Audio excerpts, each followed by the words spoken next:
नमस्कार, one India Hindi में आपका स्वागत है। कोरोना के ओमिक्रॉन वेरिएंट के बढ़ते मामलों के चलते पूरे देश में कड़े प्रतिबंध लगाए जा सकते हैं। केंद्र सरकार ने कोविड-19 के ओमिक्रॉन वेरिएंट को लेकर राज्यों को आगाह किया है। सरकार ने राज्यों और केंद्र शासित प्रदेशों को पत्र लिखकर संक्रमण को रोकने के लिए कड़े कदम उठाने के निर्देश दिए हैं। देश में ओमिक्रॉन के मामलों में लगातार बढ़ोतरी देखी जा रही है। 21 दिसंबर को ही 16 नए मामलों की पुष्टि हुई। इसी के साथ संक्रमितों की कुल संख्या 216 हो गई। बढ़ते मामलों को देखते हुए केंद्र स्वास्थ्य सचिव राजेश भूषण ने सभी राज्यों और केंद्र शासित प्रदेशों को ओमिक्रॉन वायरस के खतरे से आगाह किया है। दरअसल राजेश भूषण ने कहा, ओमिक्रॉन डेल्टा वेरिएंट की तुलना में कम से कम 3 गुना ज़्यादा संक्रामक है।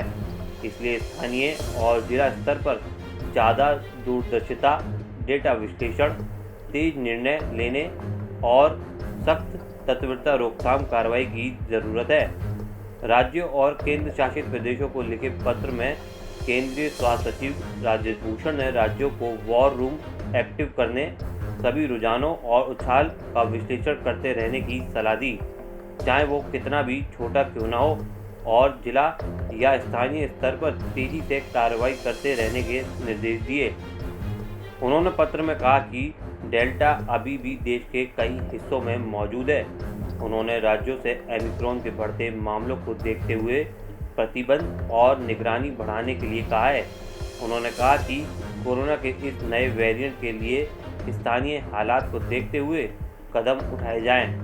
अलग अलग इलाकों की सीमाओं को लेकर भी सतर्क रहने के निर्देश दिए हैं। भूषण ने टेस्टिंग और निगरानी बढ़ाने के अलावा रात में कर्फ्यू लगाने, बड़ी सभाओं का सख्त नियम, शादियों और अंतिम संस्कार कार्यक्रमों में लोगों की संख्या कम करने जैसे रणनीतिक निर्णय लेने को कहा है।